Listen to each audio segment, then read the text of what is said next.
இந்த வீடியோவில் என்ன ஒரு முக்கியமான தகவலை பற்றி தெரிஞ்சுக்க போகிறோம் அப்படின்னு சொல்லிட்டு பார்த்தீங்கன்னா, குக் வித் கோமாளி சீசன் 7 அப்படிங்கிற ஷோ லான்ச் ஆனதுலேருந்து நிறைய பிரச்சனைகள் போயிட்டுருக்கு. ஃபஸ்ட்டு ரசிகர்களோட அந்த பெரிய எதிர்பார்ப்பை பிரேக் பண்ணது தான் ஃபர்ஸ்ட் விஷயம். ஏன்னா எல்லாருமே எதிர்பார்த்த அளவுக்கு முக்கியமாக குரேஷி இடம் பெறாமல் போனது, அதுக்கு பதிலாக ரக்ஷனுக்கு பதிலாக மாகாப்பா ஜோயா ஆங்கரிங் பண்ணினது, அதுக்கப்புறமேல இது வரைக்கும் இல்லாத மாதிரி ஒரு குக் சிங்கிள் குக் இல்லாமல் டபுள் குக்காக இந்த புது சீசன் இருக்கிறது. அது மட்டும் இல்லாமல் எக்ஸ்ட்ராவாக ஒரு ஜட்ஜ் அப்படின்னு சொல்லிட்டு மொத்தமாக சீசனே மாறுபட்டு இருக்குது.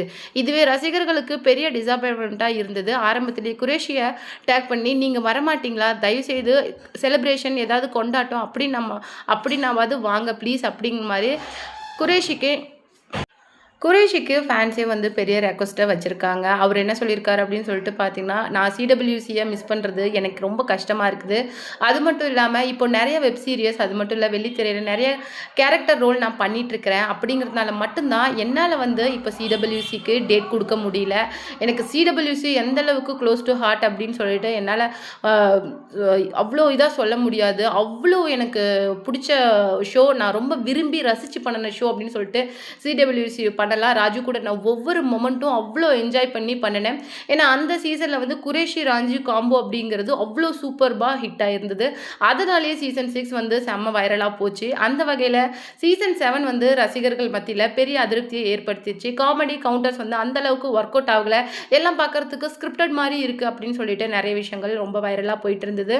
அப்படி இருக்கிற பட்சத்தில் இன்னைக்கு வந்து என்ன சோஷியல் மீடியாவில் மிகப்பெரிய வைரலாக போயிட்டுருக்கு அப்படின்னு சொல்லிட்டு பார்த்தீங்கன்னா, மாகாப்பா ஆனந்த், புகழ் மற்றும் கானா வினோத் இவங்களுக்கும் வாட்டர்மெலன் ஸ்டார் அப்படிங்கிற திவாகருக்கும் போயிட்டுருக்கு அந்த இஷ்யூ அப்படிங்கிறது இன்னைக்கு இணையத்தில் பெரிய வைரலாக போயிட்டுருக்கு. கிட்டத்தட்ட மாகாப்பாவை அந்த ஷோவில் இருந்தே கொஞ்சம் தள்ளி வச்சிருக்காங்க அப்படிங்கிற மாதிரி விஷயங்களும் வருது. இதை பற்றி அங்கே இருக்கிற எல்லா குக்காக இருக்கட்டும், ஜட்ஜஸ் ஆகட்டும் ரியாக்ட் பண்ணி பேசிட்டாங்க. அந்த வகையில் மாதம்பட்டி ரங்கராஜ் அந்த இஷ்யூ பற்றி ஒரு விஷயத்த சொல்லியிருக்காரு. அதுதான் நம்ம இந்த வீடியோவில் டீட்டெயிலாக பார்க்க போகிறோம். வீடியோக்குள்ளே போகிறதுக்கு முன்னாடி நீங்கள் நம்ம சேனலுக்கு புதியவராக இருந்தால் மறக்காமல் சிபி ட்ரெண்டிங்கை சப்ஸ்கிரைப் பண்ணி ஃபாலோ பண்ணிக்கோங்க. வாங்க வீடியோக்குள்ளே போகலாம்.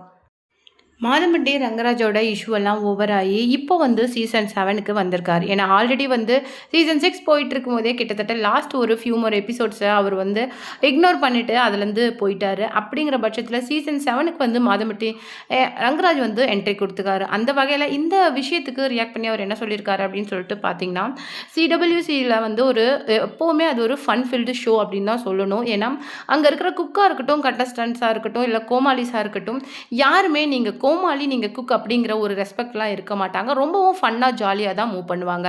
இதுதான் அந்த ஷோவோட சாராம்சமே. அந்த வகையில் குக்ஸ் கிட்ட கொஞ்சம் மிஸ்பிஹேவ் பண்ணுறது அப்படின்னு சொல்லிட்டு எனக்கு தெரிஞ்சு இந்த 6 சீசன்ஸாக இருந்ததே கிடையாது. அந்த வகையில் குக்கையே வந்து ரொம்ப அப்யூசிவாக பேசுகிறாங்க, ஒரு பிரச்சனை நடக்குது அப்படிங்கிற விஷயமே இந்த சீசன் 7ல் தான் ஃபஸ்ட் டைம் வந்து வந்திருக்குது.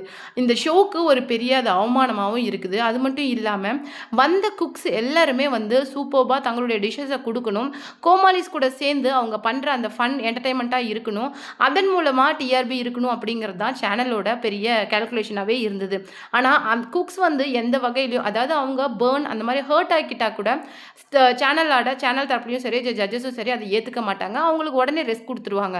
ஆனால் அவங்களுடைய மனசை கஷ்டப்படுத்துகிற மாதிரி அப்யூசிவாக பண்ணுறது, மிஸ்பிஹேவ் பண்ணுறது அப்படிங்கிற மாதிரி விஷயங்களை அங்கே இருக்கிற கண்டஸ்டன்ஸும் சரி, இல்லை ஜட்ஜஸும் சரி, சேனல் தரப்பும் சரி இதை கண்டிப்பாக ஏற்றுக்காது.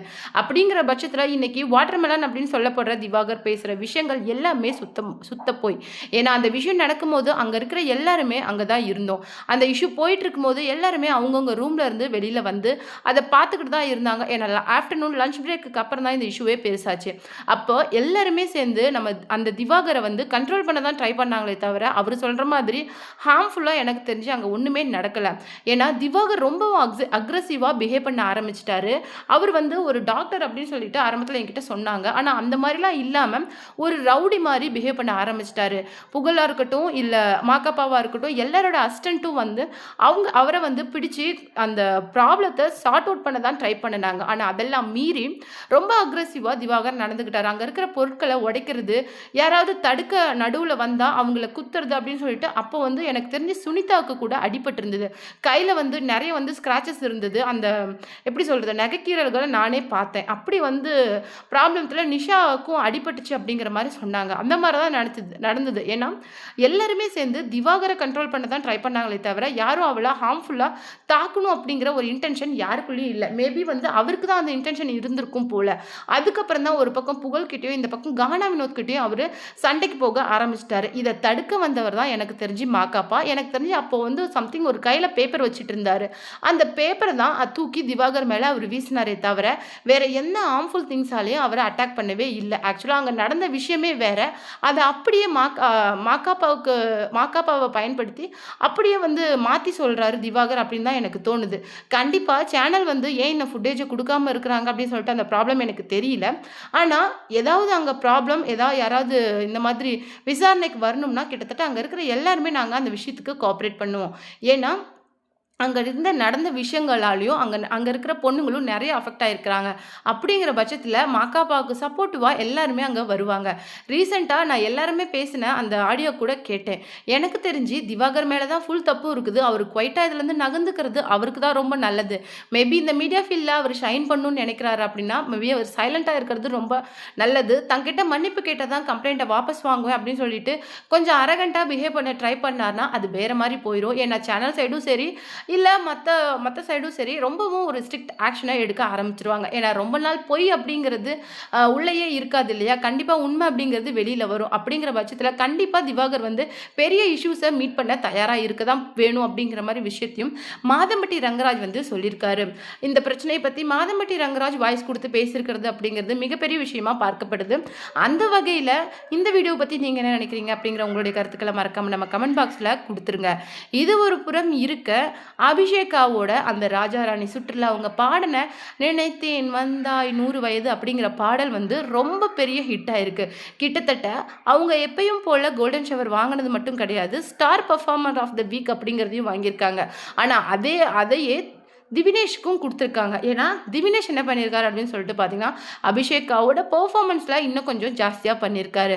அதே மாதிரி அபிஷேகாவுக்கு ஒரு கிஃப்டை நம்ம திவினேஷ் வந்து முன் வந்து கொடுத்துருக்காரு. அந்த விஷயம் தான் எல்லாருமே வாயடிச்சு போய் பார்த்துருக்காங்க. எம்எஸ்வி சாரோட ஃபேமிலி வந்து அவருடைய ஸ்படிக மாலையை நினைவு பரிசாக வந்து நம்ம திவினேஷுக்கு கொடுத்துருந்தாங்க. இப்போ திவினேஷ் என்ன பண்ணுறாரு அப்படின்னு சொல்லிட்டு பார்த்தீங்கன்னா அந்த விலை மதிக்க முடியாத அந்த பரிசை நம்ம அபிஷேகாவுக்கு கொடுக்க போகிறாராம். இதுதான் இன்னைக்கு சோஷியல் மீடியாவில் மிகப்பெரிய வைரலாக போகுது. இதை பார்த்து எஸ்பிபி சரண் சார் என்ன சொன்னார் அப்படின்னு சொல்லிட்டு பார்த்தீங்கன்னா உண்மையிலே எனக்கு ரொம்ப ஆச்சரியமாக இருக்குது. நீங்கள் எவ்வளோ உயரத்துக்கு போனாலும் இப்படி ஒரு அரிய பரிசு கண்டிப்பாக கிடைக்காது. நீங்கள் எவ்வளோ ஏர்ன் பண்ணிங்கனாலும் எவ்வளோ எக்ஸ்பென்சிவான பொருள் வாங்கினீங்களாலும் இப்படி ஒரு அதாவது பெரிய சிங்கரோட பிளெஸ்ஸிங்னே இதை வந்து சொல்லலாம்.